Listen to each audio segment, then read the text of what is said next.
Voice of south நேயர்களுக்கு வணக்கம். இந்த நேர்காணலில் நாம் சிந்திக்கிற திமுக வழக்கறிஞர் திரு வைரமுத்து அவர்கள். வணக்கம். வணக்கம். இன்று டெல்லி முதலமைச்சர் அரவிந்த் கெஜ்ரிவாலுக்கு விசாரணை நீதிமன்றம் கொடுத்த ஜாமீன அமலாக்கத்துறையினுடைய மேல்முறையீட்டு மனுவின் மீதான விசாரணையில டெல்லி உயர்நீதிமன்றம் அதற்கு இடைக்கால தடை கொடுத்திருக்காங்க. ஏன் திடீரென்று இந்த இடைக்கால தடை அப்படின்றது கொடுக்கப்பட்டிருக்கு? அமலாக்கத்துறை இப்படி என்ன கேட்டாங்க? நீங்க என்ன இதுல முக்கியமான விஷயமா பார்க்கறீங்க? அதாவது டெல்லி முதலமைச்சர் அரவிந்த் கெஜ்ரிவால் அவர்கள் டெல்லி மதுபான கொள்கை அந்த வழக்கிலே மார்ச் 21ஆம் தேதி கைது செய்யப்பட்டார். அதைத் தொடர்ந்து அவருக்கு முதல்ல வழக்கமான பிணை கோரப்பட்டது. அப்போது பிணை உத்தரவு நிராகரிக்கப்பட்டது.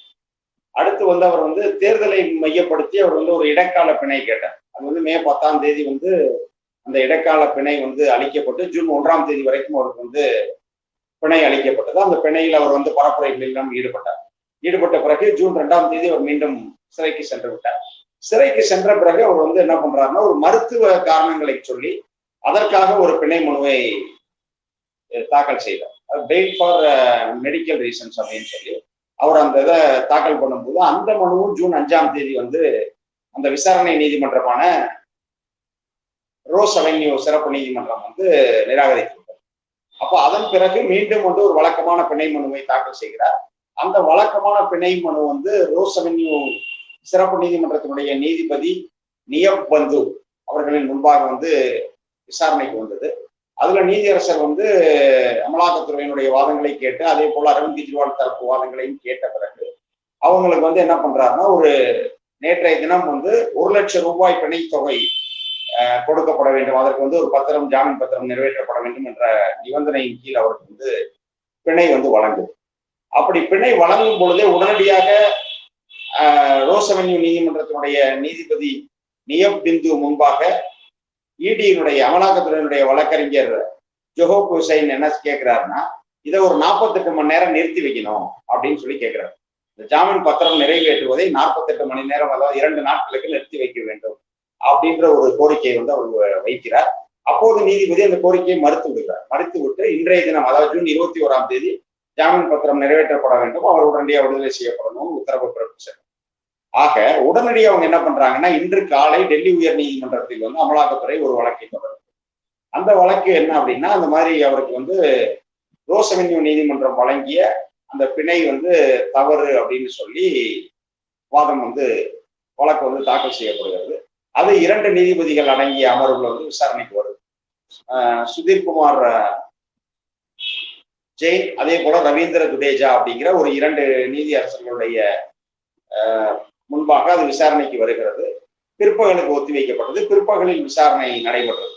அதுல அமலாக்கத்துறை என்ன அப்படின்னா, அவங்களுடைய முக்கியமான வாதம் என்ன அப்படின்னா, அந்த பிணை உத்தரவில் தவறு இருக்கிறது, அதாவது அவருக்கு பிணை வழங்கி பிறப்பிக்கப்பட்ட உத்தரவுல சில மிஸ்டேக்ஸ் இருக்கு, அதனால இதை பிணை உத்தரவை உடனடியாக நிறைவேற்றக்கூடாது, இது தொடர்பாக நாங்கள் வாதம் வைக்க வேண்டும், முழுமையாக இந்த வழக்கை விசாரிக்கிற வரைக்கும் அவருக்கு பிணை வழங்கக்கூடாது என்கிற ஒரு கோரிக்கை. அதாவது பிணையை நிராகரிப்பதல்ல, பிணையை முதல் கட்டமாக நிறுத்தி வைப்பது. அதாவது ஒரு வழக்கினுடைய பிரார்த்தனை, அதாவது பிரேயர் அப்படிங்கிறது ஏதாவது ஒரு கோரிக்கையை வைத்து தான் இருக்கும். இந்த வழக்கை பொறுத்தளவில் அந்த கோரிக்கை என்பது அவருக்கு ரோஸ் அவென்யூ நீதிமன்றம் அரவிந்த் கெஜ்ரிவாலுக்கு வழங்கிய பிணை தவறு என்று சொல்லி அதை நிராகரிக்க வேண்டும் அப்படிங்கிறது முதன்மையான வேண்டுகோளாக இருந்தாலும் கூட, இடைக்கால வேண்டுகோள், அதாவது இடைக்கால நிவாரணம் அப்படின்னு சொல்லி ஒண்ணு கேட்பாங்க. சோ அந்த இடைக்கால நிவாரணமாக இந்த வழக்கில் கேட்கப்பட்டது என்னன்னா, இந்த வழக்கினுடைய முடிவு தீர்ப்பு அளிக்கப்படும் வரையில் அவர் பிணையில் வரக்கூடாது, அதுவரை அந்த சிறப்பு நீதிமன்றத்தினுடைய உத்தரவை நிறுத்தி வைக்க வேண்டும் அப்படிங்கிறதா இன்றைக்கு அமலாக்கத்துறை மேஜரா அவங்க வைத்த வாதம்ங்கிறது இதுதான். அப்போ இதற்கு அரவிந்த் கெஜ்ரிவால் தரப்பு எதிர்ப்பு தெரிவித்தது. இருந்தாலும் கூட இந்த வழக்கு முழுமையாக முடிவடைந்து தீர்ப்பு அளிக்கப்படுவதற்கு 2-3 தினங்கள் ஆகும் என்று சொல்லி, அதுவரை இந்த பிணை உத்தரவை நிறைவேற்றக்கூடாது, அவர் பிணைவில் விடுதலை செய்யக்கூடாது என்று அமலாக்கத்துறை கோரிய அந்த இடைக்கால நிவாரணம் என்பது டெல்லி உயர் நீதிமன்றத்தினுடைய 2 நீதிபதிகள் அடங்கிய அமர்வில் இன்றைக்கு ஒப்புதல் அளிக்கப்படும். அதனால பிணை இப்போது நிறுத்தி வைக்கப்படும். இப்போ நீங்க சொன்னது போல 2-3 நாட்களுக்கு தான் இந்த பிணை உத்தரவானது நிறுத்தி வைக்கப்பட்டிருக்கு. அப்படி இருக்கும் பட்சத்துல அமலாக்கத்துறை இதுல என்ன அடுத்த கேம் பிளே பண்ண போறாங்க அப்படின்றது ஒரு கேள்வியா இருக்கு இல்லையா? நீங்க எப்படி பார்க்குறீங்க? இல்ல, கண்டிப்பாக இது வந்து இந்த வழக்கை முழுமையாக தீர்ப்பு வரும் பொழுது இந்த பிணை நிராகரிக்கப்படணும். ஒருவேளை வந்து இந்த பிணை வந்து 2-3 தினங்களுக்கு பிறகு நிராகரிக்கப்பட்டுச்சுன்னா இடையில அவர் வந்துட்டு மீண்டும் கைது செய்யப்பட வேண்டிய நிலை இருக்கு.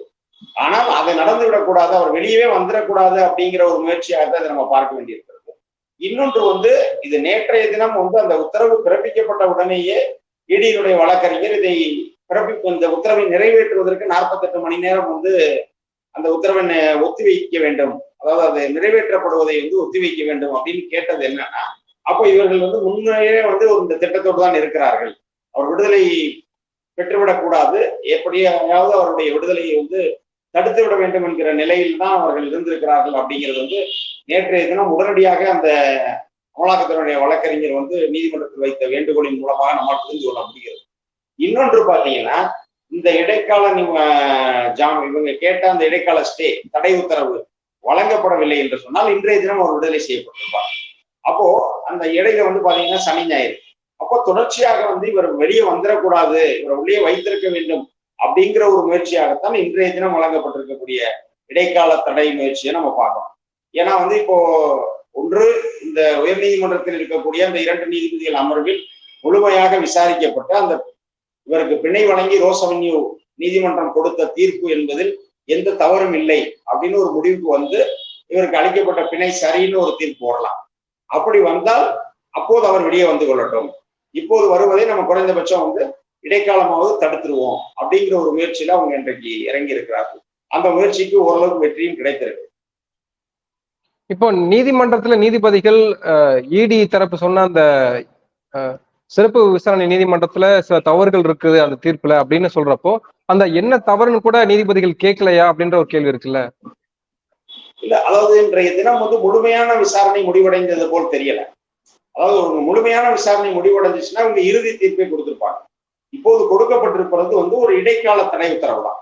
ஏன்னா அந்த சிறப்பு நீதிமன்றத்தின் உத்தரவில் பிழை இருக்கலாம், பிழை இல்லாமலும் இருக்கலாம். இப்படி ஒரு நிலை இருக்கும்போது பிழை இருந்துச்சுன்னா என்ன பண்றது அப்படிங்கிறதா சட்டத்தின் பார்வையில முதப்படும். ஏன்னா பிழை இல்லாம இருந்துச்சுன்னா தவறு கிடையாது, அவர் எப்படினாலும் வெளியே வந்துடுவார். பட் ஒருவேளை பிழை இருந்துச்சு அப்படின்னா நாம அதை வந்து உறுதிப்படுத்தப்பட்ட பிறகு அவரை வந்து விடுவிக்கலாம் அப்படிங்கிற ஒரு எண்ணத்தில் வந்து உயர்நீதிமன்றம் அணுகி இருக்கலாம். அதனால கூட அவங்க வந்து இப்போதைக்கு இடைக்கால தடை தான். அதனால வந்து உறுதியா அவங்க வந்து என்ன பிழை என்ன என்பதெல்லாம் இதோட அடுத்தடுத்த கட்ட விசாரணையில தான் தெரியும். ஏன்னா இன்றைக்கு இடி தான் வாதங்கள் வைத்திருப்பது போல் தெரிகிறது. அப்ப அதுல இவங்க குறிப்பிட்டிருக்கிற குறைகளுக்கு அதுக்கு வந்து இவங்க அரவிந்த் கெஜ்ரிவால் தரப்பில் என்ன விளக்கம் அளிக்கிறார்கள் அப்படிங்கிறதெல்லாம் இந்த முழுமையான இருதரப்பு வாதங்களை கேட்ட பிறகு டெல்லி உயர் நீதிமன்றத்தினுடைய அந்த 2 நீதிபதிகள் அடங்கிய அமர்வு தருவதுதான் முழுமையான தீர்ப்பாக இருக்கு. இப்போ இதுல வரக்கூடிய தீர்ப்பை வச்சுட்டு மறுபடியும் உச்ச நீதிமன்றம் அரவிந்த் கெஜ்ரிவால் தரப்பு போவாங்களா அப்படின்றது ஒரு கேள்வி. ஏன்னா ஆல்ரெடி நாடாளுமன்ற தேர்தலே வந்து உச்ச நீதிமன்றம் தான் தலையிட்டு அவங்களுக்கு ஜாமீன் கொடுத்து நீங்க போயிட்டு வாங்க அப்படின்னு அனுப்பிச்சு வச்சாங்க. இப்போ மறுபடியும் உச்ச நீதிமன்றத்தை நாடி ஜாமீன் பெறுவதற்கான வாய்ப்புகள் இருக்கா? அப்படி போனால் அதுல தீர்வு கிடைக்குமா, நிவாரணம் கிடைக்குமா? இது கண்டிப்பாக டெல்லி உயர் நீதிமன்றத்தினுடைய தீர்ப்பு வந்து இப்ப ரோஸ் அவென்யூ நீதிமன்றம் அவருக்கு பிணை கொடுக்குது. இப்ப டெல்லி உயர் நீதிமன்றம் அந்த பிணையை வந்து ரத்து செய்யுது அப்படின்னா கண்டிப்பாக இவர் அடுத்த கட்ட மேல்முறையீடுக்கு அரவிந்த் கெஜ்ரிவால் தரப்பு போவதற்கு வாய்ப்பு இருக்கிறது. ஒருவேளை டெல்லி உயர் நீதிமன்றம் வந்து இந்த தீர்ப்பை ஏற்றுக்கொள்கிறது, இப்போது இடைக்கால தடை கொடுத்திருந்தாலும் கூட முழுமையான வாதங்கள் வைக்கப்பட்ட பிறகு சிறப்பு நீதிமன்றம் அளித்த தீர்ப்பில் வந்து எந்த தவறும் இல்லை என்ற முடிவுக்கு வந்து சிறப்பு நீதிமன்றத்தினுடைய தீர்ப்பை வந்து டெல்லி உயர் நீதிமன்றம் ஏற்றுக்கொள்கிறது அப்படின்னா அமலாக்கத்துறை உச்ச நீதிமன்றத்துக்கு போகும். அது எப்படியாகிலும் வந்து அந்த விடுதலையை தாமதப்படுத்த வேண்டும் அப்படிங்கிறது அமலாக்கத்துறையினுடைய எண்ணம். எப்படி வந்து அமைச்சர் செந்தில் பாலாஜி அவர்கள் ஓராண்டு தாண்டி நிறைவு பெற்ற பிறகும் எப்படி வெளியே வந்து விடக்கூடாது என்பதில் அமலாக்கத்துறை உறுதியாக இருக்கிறதோ அதே போல வந்து இப்போ அரவிந்த் கெஜ்ரிவால் அவர்களுக்கும் வந்து அடுத்தடுத்த லெவலுக்கு போய் அவருடைய விடுதலை தடுப்பதற்கான வேலைகளை தான் இப்போ அமலாக்கத்துறை செய்யும். இப்போ நாடாளுமன்ற தேர்தல் முடிஞ்சிருச்சு, முடிவுகளும் வெளியாயிடுச்சு. அப்படி இருந்து ஏன் அரவிந்த் கெஜ்ரிவால் வெளியில வந்தக்கூடாதுன்னு ஒன்றிய அரசு நினைக்கணும்? அவருடைய திட்டம் அப்படிங்கிறது வந்து இன்னும் எப்படி இருக்க போகுது அப்படிங்கிறது தெரியல, அது இன்னும் போக போகதான் தெரியும். பட் இருந்தாலும் உடனடியாக அவர்களை பொறுத்தளவில் எதிர்கட்சியினர் வந்து இன்னும் தொடர்ச்சியாக அவர்களை அச்சுறுத்தலே வைத்திருக்க வேண்டும் அப்படிங்கிற ஒரு எண்ணத்தில் அவர்கள் இருக்கலாம். நான் முதல்ல வந்து எதிர்க்கட்சிகளை வந்து ஒரு முடக்கி போடுவதற்கு அவர்கள் வந்து தேர்தலுக்கு முன்பாக அதை செய்தார்கள். ஆனா அது வந்து தமிழகத்தில் பலிக்கல. இப்ப உதாரணத்துக்கு வந்து செந்தில் பாலாஜி அவர்கள் கைது செய்தது எதற்கு அப்படின்னா, கொங்கு மண்டலத்தில் அவர் தேர்தல் பொறுப்பாளராக நின்று களத்தில் பணியாற்றினார் திமுகவுக்காக. அப்போ வந்து சட்டமன்ற தேர்தலில் பெரிய வெற்றியை வந்து கொங்கு பகுதிகளில் திமுக பெற முடியவில்லை என்று சொன்னாலும் கூட, செந்தில் பாலாஜி அவர்கள் பொறுப்பாளராக நின்று தேர்தல் பணியாற்றிய இந்த உள்ளாட்சி தேர்தலிலும், அதே போல ஈரோடு கிழக்கு சட்டமன்ற இடைத்தேர்தலிலும் திராவிட முன்னேற்ற கழகம் பெரிய வெற்றியை பெற்றது. அப்போ தொடர்ச்சியா வந்து செந்தில் பாலாஜி அவர்கள் கொங்கு பகுதிகளில் திமுகவுக்கு சார்பாக களத்தில் நின்று பணியாற்றினால் நம்மால் வெற்றி பெற முடியாது அப்படிங்கிற ஒரு எண்ணத்துலதான் பாஜக வந்து அவரை குறிவைத்து சிறையில் வைத்தது. ஆனால் அதற்கு அவங்க அப்படி எடுத்த முயற்சிக்கு ஒரு பெரிய பலன்லாம் இல்லை. செந்தில் பாலாஜி அவர்கள் களத்தில் இல்லாத போதும் கூட பாஜக வந்து தமிழ்நாட்டில் அனைத்து இடங்களிலும் தோல்வியை தருவியிருக்கிறது. ஆனா அதே நேரத்தில் அரவிந்த் கெஜ்ரிவால் விஷயத்துல வந்து அவர்கள் எடுத்த முயற்சி அவர்களுக்கு பலன் அளித்திருக்கிறது. உதாரணத்துக்கு வந்து டெல்லியில் வந்து ஆம் ஆத்மி மீது ஒரு ஊழல் கட்சி என்கிற ஒரு பிம்பத்தை கட்டியெழுப்ப நினைத்தார். அதற்காகத்தான் இங்கே தொடர்ச்சியாக இந்த கட்சியை சேர்ந்த நாடாளுமன்ற உறுப்பினர் சஞ்சய் சிங்கா இருக்கட்டும், துணை முதல்வர் மணிஷ் சிசோடியாவா இருக்கட்டும், அதே போல கட்சியினுடைய தலைவர் அரவிந்த் கெஜ்ரிவால், அவர் எல்லாத்தையுமே வந்து அவர்கள் அடுத்தடுத்து கைது செய்தார்கள்.